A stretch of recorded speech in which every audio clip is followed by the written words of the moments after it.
Here's something that will break your brain a little. The youngest Roloff child, the one who barely anyone talked about, looked directly at the cameras that had been following him since he was 11 years old and said out loud that the whole thing was manufactured. He said the production was manipulative. He said the family dynamic you were watching every week was not real. And you know what TLC did? They announced the next season. They kept filming. They kept airing. And millions of people kept watching, including probably you, including, honestly, me. So before we go any further, I need you to feel that absurdity for a second.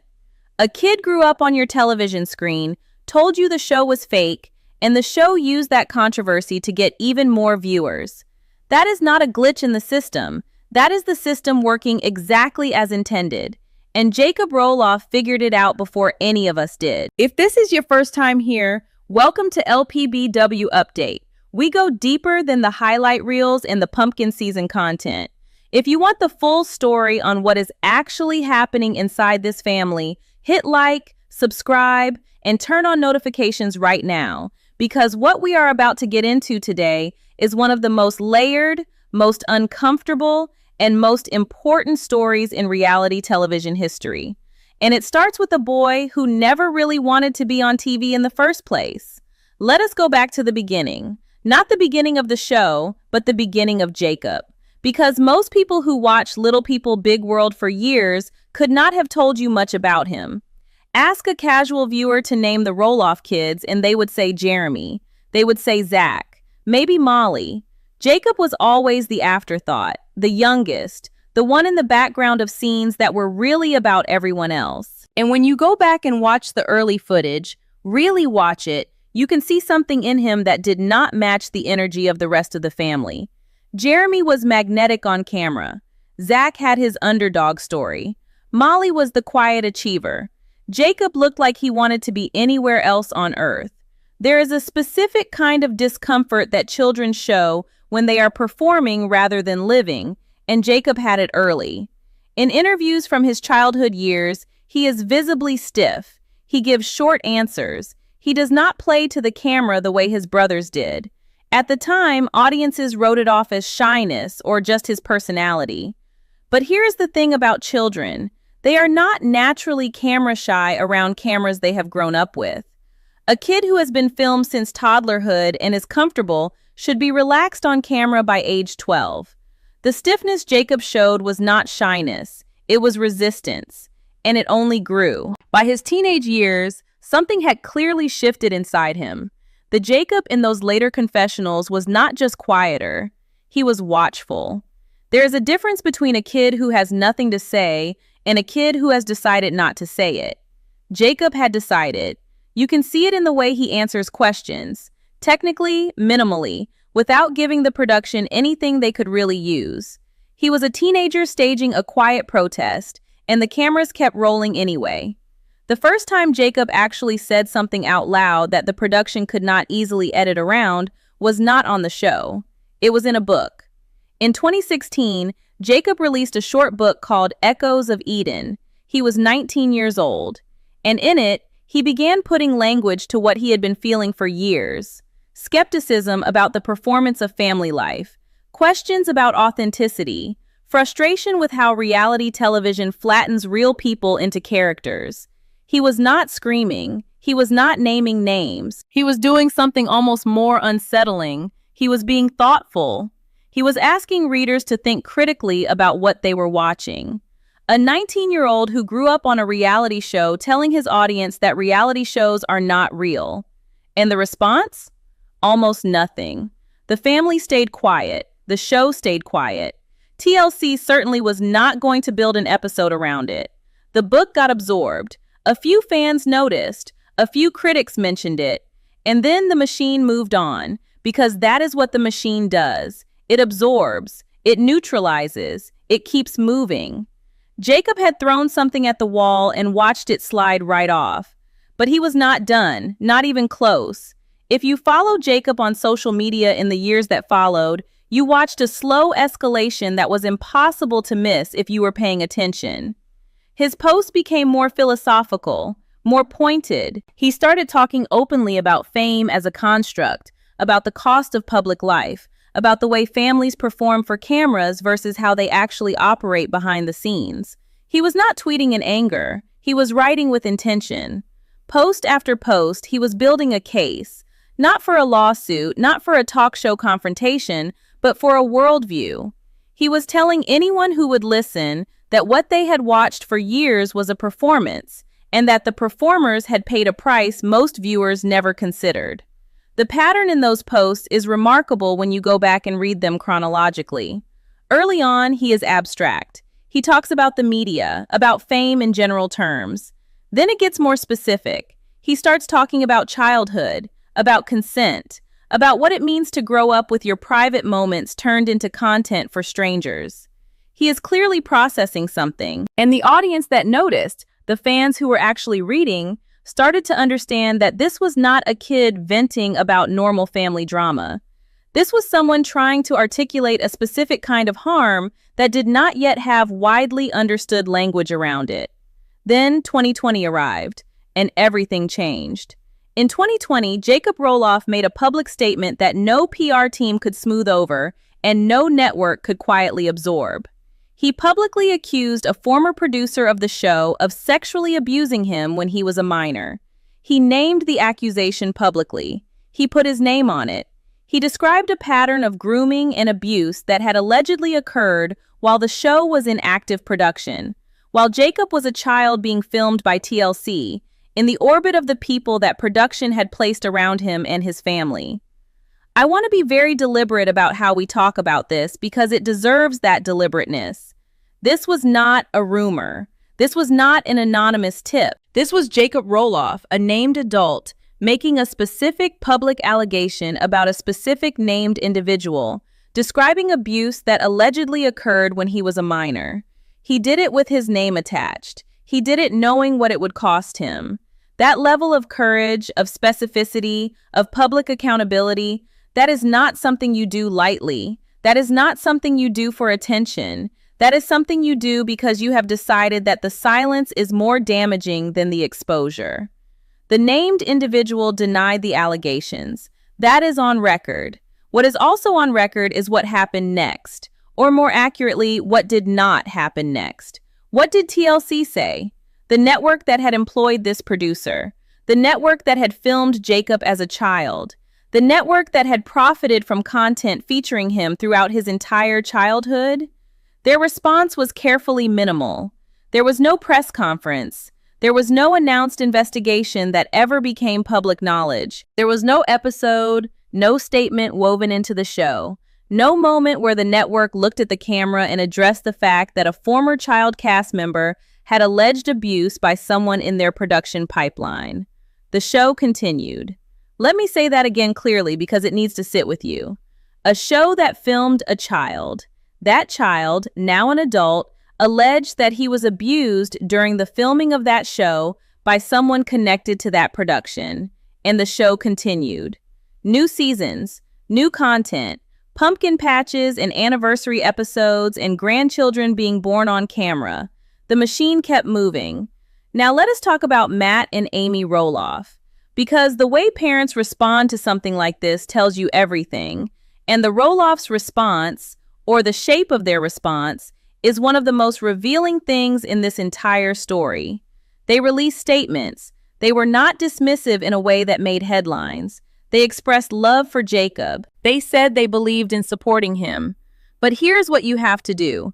You have to compare the volume of that response to how this family has historically responded to everything else.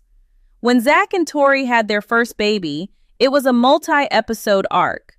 When Jeremy and Audrey announced a pregnancy, it was a content event.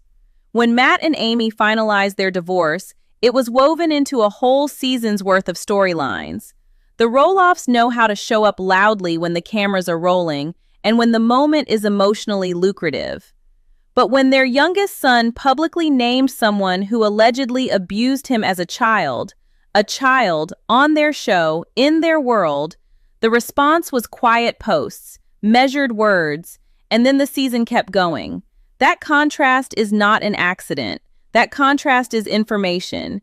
You do not have to accuse anyone of anything to notice that the volume of a family's response can tell you more than the words they choose. Isabelle Rock, now Isabelle Roloff, Jacob's wife, deserves her own chapter in this story, because Isabelle brings something to this narrative that almost no one else involved can offer: an outside perspective. She did not grow up on the show. She was not raised in the Roloff ecosystem. She came in as an adult, fell in love with Jacob, married into this family, and then watched the machine from the inside with eyes that had not been shaped by it. And she talked about what she saw. Isabelle has been consistently vocal on social media about authenticity, about the cost of public life, about what it actually feels like to be adjacent to reality television. She has talked about the pressure to perform, about the way the show shapes relationships rather than just documenting them, about the gap between what airs and what is real. She is not angry in her posts. She is clear. And because she has no loyalty to the production, because she was never a character on the show who needed to protect a certain image, her observations land differently. They are not the words of someone working through a complex relationship with fame. They are the words of someone who saw the whole apparatus clearly from the start and decided to say so. When your spouse's outside observer tells the same story you have been telling, that is corroboration. That is two people from different starting points arriving at the same place. Now here is where I want to zoom out, because Jacob's story is important on its own terms, but it also opens a much bigger door. What does the reality television industry actually owe the children it films? Legally speaking, the answer is not as much as you would think, and far less than it should be. Child actors in scripted television have the Coogan Law behind them, a legal framework that protects a percentage of their earnings and provides some financial safeguards. But child reality television stars occupy a strange legal gray zone. They are not technically actors. They are not technically employees in the traditional sense. They are presented as just being themselves, which means many of the protections that exist for child performers in scripted content simply do not apply. Think about what that means. A child on a scripted show has an agent, a guardian, union protections, set rules about hours and conditions. A child on a reality show has, often, a camera crew, a producer with significant creative and interpersonal power over the family, and whatever informal protections their parents choose to enforce. If those parents are also invested in the success of the show, the incentive structure around protecting that child becomes complicated very quickly. We have seen this pattern before. You do not have to look far in the reality television landscape to find children who grew up on camera and came out the other side with complicated relationships to the experience. The genre has a history that it has never fully reckoned with. Jacob Roloff is one name. He is not the only name, but he is one of the few who put his name on it publicly, specifically, and with full awareness of the consequences. And that brings us to his exit, because how Jacob left Little People Big World matters as much as everything else in this story. Molly Roloff stepped back from the show quietly. She was never a main focus, never particularly eager for the spotlight, and her absence barely registered in the show's narrative. Jeremy and Audrey made their exit more publicly, framing it in terms of family priorities and their desire for a more private life. And they have continued building a very public personal brand, so the privacy argument was always a little complicated. But Jacob's departure was different in kind, not just in degree. Jacob did not leave for privacy. He did not leave to pursue other opportunities. He did not leave because of scheduling conflicts or because his storyline had naturally concluded. He left because he believed the show was harmful. He said so explicitly. He articulated an ideological objection to the product that had featured his childhood. That is not a cast member walking away from a job. That is a person making a moral statement about an institution. Those are fundamentally different things, and collapsing them into the same category, treating Jacob's exit the same way you treat Jeremy's, is exactly the kind of flattening that reality television trains us to do to complex human beings. Jacob Roloff looked at the show that had filmed him from childhood, thought seriously about what it had done to him and to his family and to the audience watching, and decided that continued participation made him complicit in something he could not endorse. He chose his integrity over his income stream, his truth over his television legacy. That is an unusual thing in the world of reality television, where the incentive is almost always to stay in the machine, to leverage the platform, to find a way to make the brand work for you, rather than leaving it behind entirely. So here is the question I want to leave you with, and it is uncomfortable, so stay with me. We watched Jacob Roloff grow up. We watched him get quieter. We watched him disappear from episodes, show up less in family scenes, drift to the edges of a show that was supposed to be about his whole family.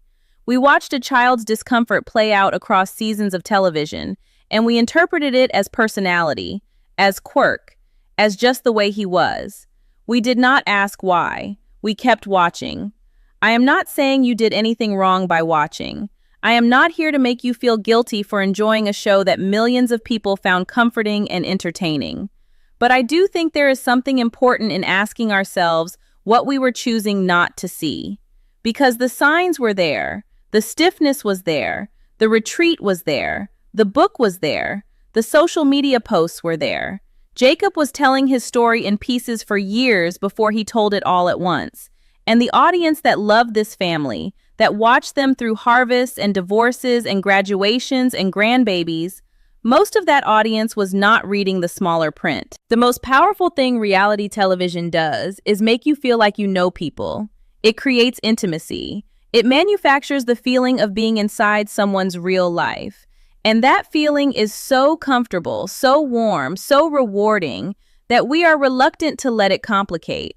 We do not want to ask whether the intimacy was real. We do not want to wonder about the cost, because if we start wondering, the comfort goes away, and we are left sitting with something harder. Jacob Roloff took that comfort away. He looked at his own story, his real story, not the edited one, and decided that the truth was more important than anyone's comfort, including his own family's. He has dealt with the consequences of that in ways that are not always visible from the outside. There are family relationships that have clearly frayed. There are public distances that were not there before. There is a version of the Roloff family story that is still being told on television, and Jacob is not in it. And everyone seems to have agreed to treat that as normal. It is not normal. A child was allegedly abused in the orbit of a production. That production continued. The child grew up, told the truth, and was quietly sidelined from the family's public narrative. That is the real story of Little People, Big World. Not the pumpkin farm, not the divorce, not the grandchildren. The real story is what happens to the person who refuses to perform, and what it costs them when the cameras are still rolling for everyone else. Jacob Roloff is the only member of his family who put his actual name on his actual truth. Not a curated Instagram caption, not a book deal about faith and marriage, not a carefully produced episode about a difficult year. His name, on his truth, in public, knowing what it would cost him. That takes a specific kind of courage that gets harder, not easier, when everyone around you has a financial and emotional investment in the story staying the way it is. If this video made you think about what you have been watching, not just Little People, Big World, but the whole genre, then share it. Share it with someone who still thinks this show is just a wholesome family in Oregon living their best farm life. Because the farm is real, but the story has always been more complicated than what made the cut.